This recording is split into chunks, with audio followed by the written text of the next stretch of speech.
बहाली में धांधली, इसको लेकर के जितने आंदोलन बिहार में चल रहे हैं, उन सभी आंदोलनों के प्रति हमारा समर्थन है और हम लोग कोशिश करेंगे कि ये सभी आंदोलन एकताबद्ध होकर के सरकार के ऊपर एक बड़ा दबाव बने।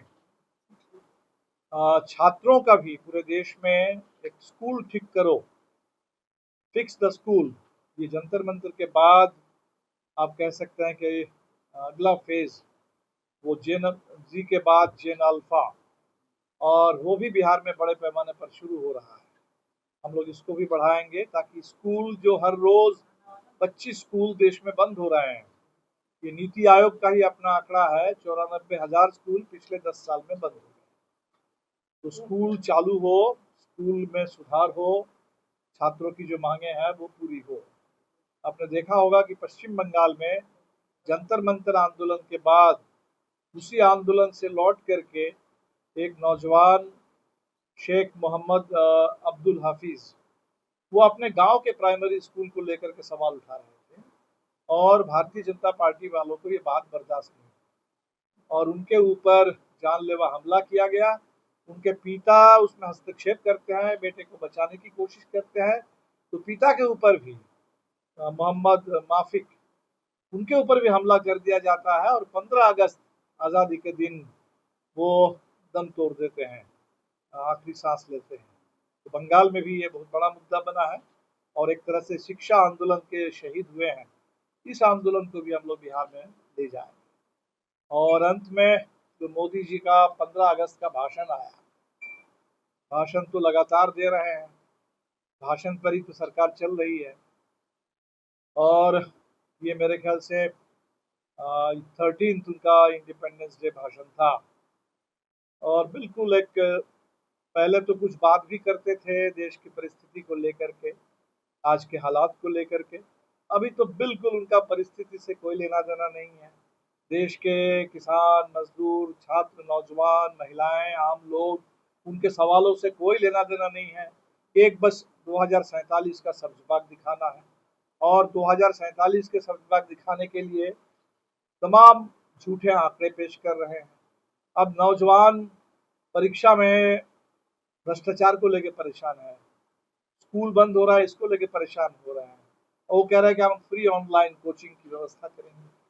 अब वो नौजवान रोजगार को लेकर परेशान है, वो कह रहे हैं कि हम एआई की ट्रेनिंग देंगे तो उससे 1 करोड़ रोजगार, पहले आप 2 करोड़ कह रहे थे, अब एआई से कह रहे हैं कि 1 करोड़ आएगा।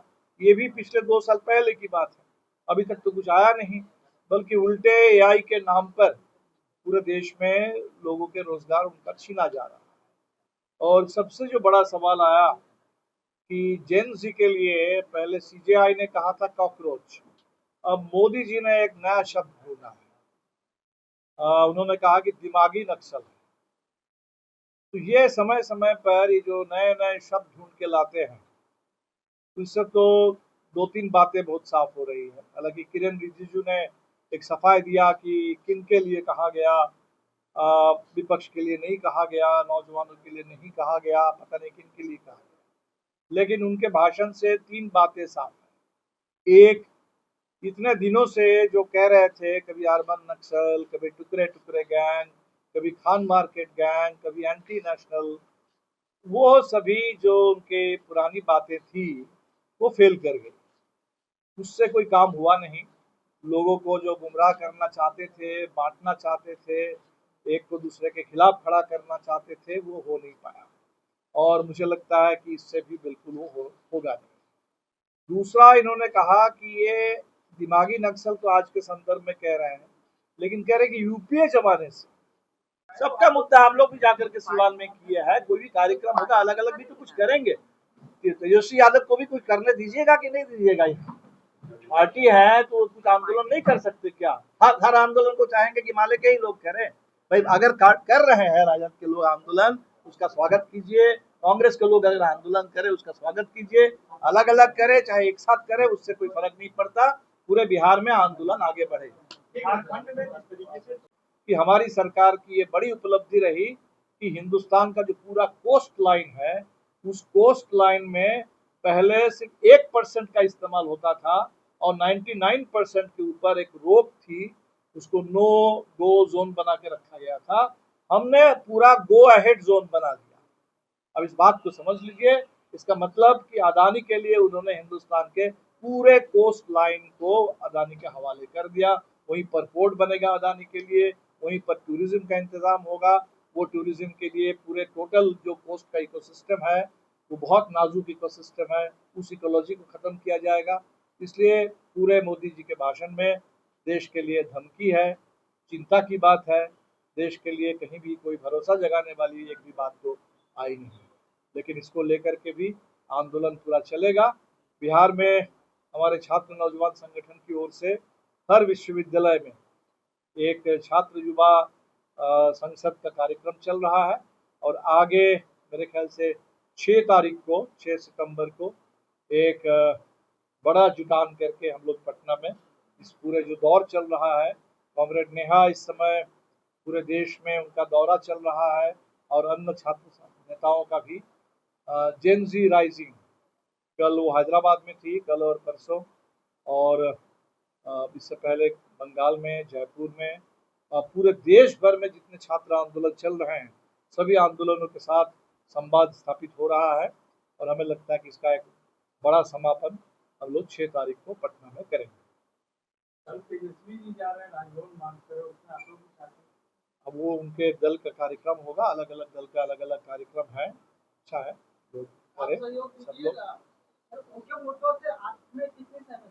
मुद्दे अलग अलग नहीं है, मुद्दे सबके एक जैसे हैं। संसद में आपने देखा सब लोगों ने मिलकर एक ही सवाल उठाया कि भाई अमित शाह कहाँ हो, अमित शाह आकर के जवाब दो। मुद्दे एक जैसे हैं। बिहार में बुलडोजर के खिलाफ, एनकाउंटर के खिलाफ, छात्र नौजवानों के हक में सब लोग बोल रहे हैं, लेकिन दल अलग अलग है। तो अलग अलग दल का समय समय पर कुछ अलग अलग कार्यक्रम भी होगा, ये स्वाभाविक बात है। इसलिए कल के कार्यक्रम के बारे में मुझे जानकारी नहीं। योगिया मामले में भीड़ ने फैसला लिया, बीजेपी दबाव लगातार दबाव बना रही है, लेकिन यहाँ एनडीए और बीजेपी की सरकार है, बीजेपी को एनडीए को भी छात्र आंदोलन करने। बिल्कुल बिल्कुल, बीजेपी के लिए हमने कहा कि जंतर मंतर का आंदोलन, पटना का आंदोलन, रांची का आंदोलन, जहां भी पेपर लीक के खिलाफ, परीक्षा शिक्षा में भ्रष्टाचार के खिलाफ आंदोलन होगा। वो आंदोलन एक है, मुद्दा एक है, आंदोलन एक है, सरकार चाहे अलग अलग हो। लेकिन बीजेपी ने इन आंदोलनों को अलग करके देखा। उनके नजर में जंतर मंतर का आंदोलन गलत था, वो गलत जेनजी है और इसीलिए उन पर पेलेट गन चला, उनके ऊपर वहां लाठी चली, बिहार में AK-47 चला। उनके हिसाब से नजर में रांची वाला आंदोलन बहुत अच्छा था। चलो ठीक है, लेकिन रांची वाले आंदोलन का भी मोदी जी जिक्र कर देते अपने भाषण में, वो भी उन्होंने नहीं किया। और जब कॉमरेड नेहा रांची पहुंची यही बात कहते हुए कि जंतर मंतर से जयपाल सिंह मुंडा स्टेडियम तक ये मामला एक है, आंदोलन एक है, तब उनके मुंह पर जो है स्याही फेंका गया। क्यों? क्योंकि भाजपा ने कहा कि यहाँ का आंदोलन अलग है, यहाँ जुनैद का बिरयानी नहीं चलेगा, यहाँ आजादी के नारे नहीं लगेंगे। मैं तो हैरान हूँ, आजाद देश में आजादी के नारे नहीं लगेंगे तो गुलामी के नारे लगेंगे क्या? ये लोग आजादी का जश्न नहीं मनाएंगे, आजादी की मांग नहीं करेंगे तो क्या गुलामी की मांग करेंगे? तो ये भारतीय जनता पार्टी के जो संकीर्ण विचारधारा है, उनकी जो कोशिश है कि वो अपने जो जहां भी दूसरों की सरकार है, चाहे आम आदमी पार्टी की हो, कांग्रेस की हो, JMM की हो, उन सरकारों के खिलाफ आंदोलन हो तो अच्छा है। और बाकी पूरे देश में तो डबल इंजन है, डबल इंजन के खिलाफ कोई आंदोलन हो वो आंदोलन गलत है। हमें लगता है कि ये डबल स्टैंडर्ड है, ये डबल इंजन नहीं, ये डबल स्टैंडर्ड है। और ये डबल स्टैंडर्ड नौजवानों के आंदोलनों के साथ एक बहुत बड़ा बेईमानी है। Thank you.